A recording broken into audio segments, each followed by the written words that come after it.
So day 3, what a crazy day. I mean, today it is one of the best days and one of the toughest days we've had since we did this trip. So we left Graskop this morning 8 o'clock-ish, because when we woke up, as you can see, it was misty, it was raining, and we delayed our start a little bit, and we said, okay, what we'll do is we want to have breakfast in Graskop, we'll have breakfast in Leidenburg, which is an hour. And so we put all our kit on, so that means we've got our normal kit, and then on top of that we put our wet pants on for rain, and then I put a jersey on, and I put my inner on of my bike jacket, and I've got a buff that comes up over my ears, and gloves and all that stuff. And so we're off.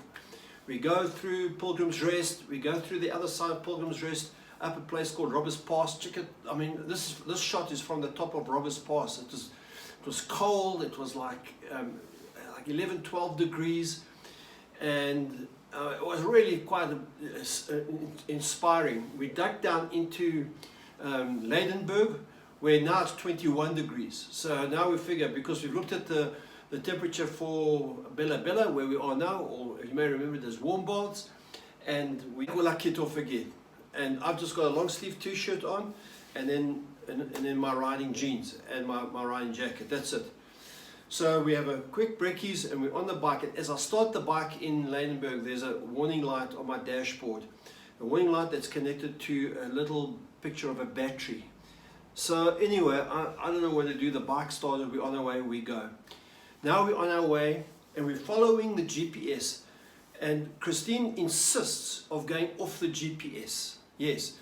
And she doesn't trust the GPS. Okay. It costs you too much to stop. Right.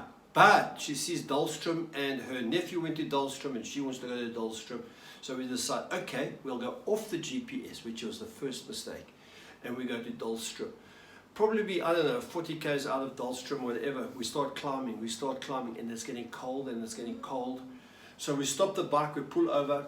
We don't think it's going to get that cold, and it's just like a half, another 30, 40 k's to Dahlstrom. We put on I've got like a lining, like a jersey thing. Put the jersey thing on. Christine puts her jersey thing on, put jackets on, we up we go. But now it's getting thick with mist. I mean, the mist that we had back at Robbers Pass was nothing. This was like 15 km/h mist, running hazard lights on. I mean, it was crazy stuff. We hardly know we're in Dahlstrom, the mist was so thick. Anyway, we get in Dahlstrom, we can't see anything there. We don't know what's what, they've never been there before. Beautiful place, I mean, you really want to go. So Christine's here, as you noticed, she's just lying in the background, and she didn't want to talk, she's quite grumpy, hey? Yeah. Anyway, we get on the bike, and Christine says, let's ask a local to make sure that we don't go to Belfast. I said, Christine, the GPS. And I looked at Belfast on my phone maps, and you'd be an idiot to go to Belfast. I told her that. I said, you'd be an idiot to go to Belfast. Anyway, so we get on the bike, started up, and we're leaving the town. Christine should have poked me in the back and said, the turn off to Groblersdal from Dahlstrom was right in the village. I thought it was just outside the village. So anyway, we're going. And we're going, and it's getting colder and colder and colder. But we're kind of just holding on with this sort of light jerseys thing. What happens is I'm overtaking this car, out the corner of my eye, I see a signpost, and it's Belfast 10 kilometers, and I know, listen, we've messed up. But that's only half the problem. So I apologize to Christine, and Christine says, I accept your apology. Except you should listen to me more often. You did say that. You should listen to me more often, and only an idiot can go to Belfast. Okay. Belfast's not Ireland, folks. This is Belfast, flipping wherever it is in the bush there. Limpopo. I think it was, anyway, Mpumalanga, Limpopo, around there. Anyway, we get into Belfast, and the road seemingly from Belfast to Groblersdal, which is our next town to go through, it seems like you can't even get on the road. And we're now driving around this Belfast town, which is like a one-horse town, and the horse is dead. But nevertheless, we find our way to a place called Stoffberg, which then will connect us back to Groblersdal. Extra 30, 40 k's on our trip. And it's just, now it's like really cold, and we decide if it gets under 10, we've got to stop and put our rain suits on and put the extra jersey on and all the liner in my jacket and all that. So we do that. We pull over on the road, Meantime, all the time, I've got this warning light and this batteries on my dashboard. And I phoned a friend in Durban, Anton, how's it? Thank you, bro. Shout out to you. And it was intermittent. It came on, it came off, it came on, it came off, this problem. But anyway, so we stopped and outside of Dahlstrom to kit up again because it was getting colder and colder. Literally 15 minutes later, we're down the valley. It's gone from like 8 degrees centigrade. It's gone down to 24 degrees centigrade. So now we pull off on the side of the road in Groblersdal, and no, it wasn't Groblersdal, wherever, doesn't matter. Oh, Stoffberg. Take it off, put light stuff. Now it's hot now, it's 26, 27 degrees. Get to Groblersdal, get into Groblersdal and just need a bum brake, so we get off the bike, and this intermittent hazard thing is a bit dodgy. Anyway, get back on the bike, dead, stone dead. Anyway, so now, stone dead, and now it's like 29 degrees.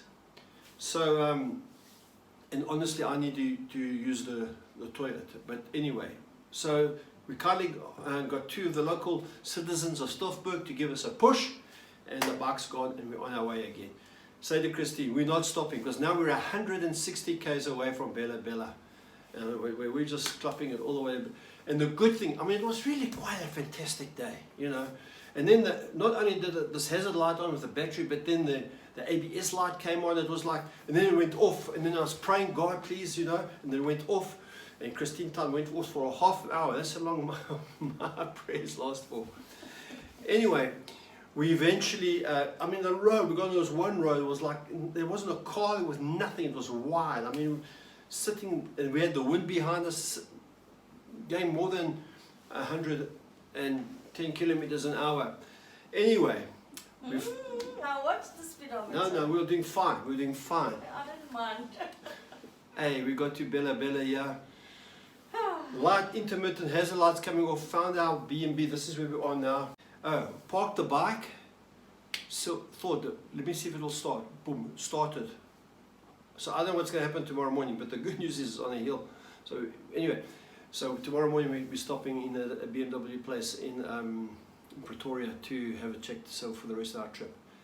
The message for today, I know this is a long one, folks, but the message for today was, man, we had everything that around adventure biking that you can have on tar. We had cold weather, we had fantastic scenery, we had roads. At one part it says potholes. It's not exaggerating. When it says potholes, the road is practically not there. It is a dirt road with big holes in it. Tar.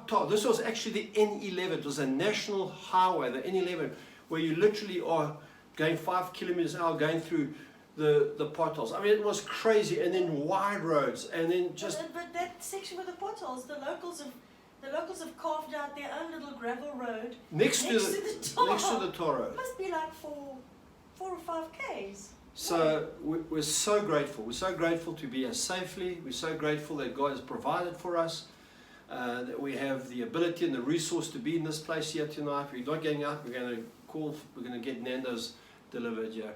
So if you haven't subscribed to my channel, you need to. And if you haven't followed me on Instagram, thank you. Many of you started following me. God bless you. It's been a great day of adventure riding. Tomorrow we're going to Meermal. Yes, Christine. The one thing I will say is that today we had to put into practice everything we said on our little blog yesterday. It's true. Like that nothing worked the way we thought it would, and we had to basically look and stay cheerful and find the good in it, and it's turned out cool. God bless you. Bye.